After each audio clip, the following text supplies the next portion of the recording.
Hello everyone, hope you are all safe and fine at your home. Please take care of yourself. जैसा कि आप लोग जानते ही हैं, अभी हम लोग सेकंड पेपर पढ़ रहे हैं और उसकी 4th यूनिट हम पढ़ रहे हैं और उसमें हम लोग पेलिमॉन पढ़ रहे हैं। रेस्पिरेटरी सिस्टम आज हम पढ़ेंगे। रेस्पिरेटरी सिस्टम वेल डेवलप्ड होता है पेलिमॉन में, और रेस्पिरेटरी ऑर्गन्स जो है इसमें जो पाए जाते हैं वो इस तरह से है। इनर लाइनिंग ऑफ ब्रेंकियोस्टेजाइट्स या गिल कवर जिसको हम कहते हैं, एपिपोडाइट्स होते हैं, और ब्रेंकियाई या गिल्स होते हैं। ये सभी शेल्टर्ड होते हैं दो लार्ज और कंप्रेस्ड गिल चैम्बर्स में, और ये थोरैक्स के दोनों तरफ होता है। प्रत्येक गिल चैम्बर बाउंडेड रहता है इंटरनली एपिमेरॉन से और एक्सटर्नली कवर्ड रहता है ये कैरापेज या ब्रेंकियोस्टेजाइट्स या गिल कवर्स के द्वारा। ब्रेंकियोस्टेजाइट्स जो होते हैं वेंट्रल एक्सटेंशन होते हैं कैरापेज के, और सिपेलोथोरैक्स के आइदर साइड यानी दोनों साइड में ये पाए जाते हैं और ब्रेंकियोस्टेजाइट कहलाते हैं। जो इनर लाइनिंग होती है ब्रेंकियोस्टेजाइट्स की या गिल कवर्स की, वो बहुत ही पतली और मेम्ब्रेनस झिल्ली युक्त होती है और हाईली वेस्कुलर होती है, और जिसमें बहुत ही छोटे छोटे ब्लड लेक्यूनी पाए जाते हैं, और यह बहुत ही बड़ी रेस्पिरेटरी सरफेस बनाते हैं जिससे ऑक्सीजन एब्जॉर्ब होती है वाटर से और कार्बन डाइऑक्साइड यहाँ से बाहर निकलती है। एपिपोडाइट 3 पेयर्स होते हैं और ये आउटग्रोथ है कॉक्सी की, जो कि 3 पेयर्स होते हैं मैक्सिलिपीड में। 3 पेयर ऑफ मैक्सिलिपीड के जो कॉक्सी होते हैं उनकी ये आउटग्रोथ होते हैं, और ये ऑक्यूपाई करते हैं एंटीरियर पार्ट जो होता है गिल चैम्बर का, और स्केफोग्नेथाइड जो होते हैं मैक्सिली के उसके नीचे होते हैं। और एपिपोडाइट जो होता है फर्स्ट पेयर वह बाइलोब्ड होता है।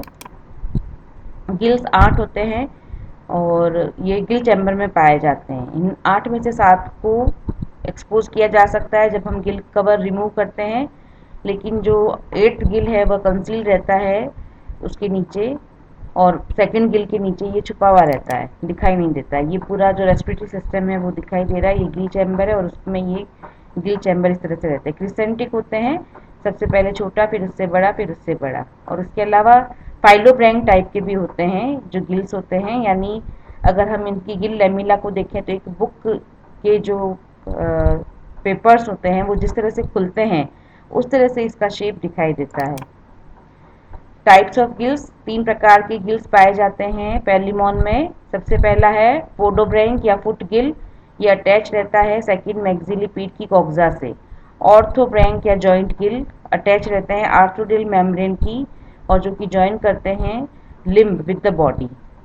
और प्रत्येक थर्ड मैक्सिलिपीड में 2 आर्थोब्रैंक पाए जाते हैं। सेकंड आर्थोब्रैंक सबसे छोटा होता है और ये कंसील रहता है फर्स्ट आर्थोब्रैंक के नीचे। तीसरा जो टाइप है वो प्लूरोब्रैंक या साइड गिल होते हैं, ये 5 पेयर्स होते हैं और अटैच रहते हैं lateral wall of thoracic segment, और यह बियर करते हैं 5 पेयर्स ऑफ वॉकिंग लैग्स। ये ब्रेंकियल फार्मूला है, ये अपेंडेजेस हैं, फर्स्ट मैक्सिलिपिड, सेकेंड मैक्सिलिपिड, थर्ड मैक्सिलिपिड। इन तीनों में ही एक एक एपिपोडाइट पाया जाता है, और सेकेंड मैक्सिलिपिड में एक पोडोब्रैंक पाया जाता है। इस तरह से जो वॉकिंग लेग होते हैं, पांचों वॉकिंग लेग में एक एक प्लूरोब्रैंक पाया जाता है, और जो थर्ड मैक्सिलिपिड होती है उसमें 2 ऑर्थोब्रैंक पाए जाते हैं। तो इस तरह से फर्स्ट मैक्सिलिपिड, यहाँ पर ये टोटल संख्या दे रखी है 11 होते हैं। ये ब्रेंकियल फॉर्मूला है पेलिमॉन के गिल्स का। स्ट्रक्चर जो होते हैं जैसा कि मैंने अभी बताया था, क्रिसेंटिक होते हैं शेप में, ग्रेजुअली साइज इनकी इंक्रीज होती रहती है। सबसे जो आगे की तरफ जो आएगा गिल वो उससे बड़ा होगा, और प्रत्येक गिल अटैच रहता है थोरैक्स की वॉल से, और कनेक्शन जो होता है वो कहलाता है गिल रूट।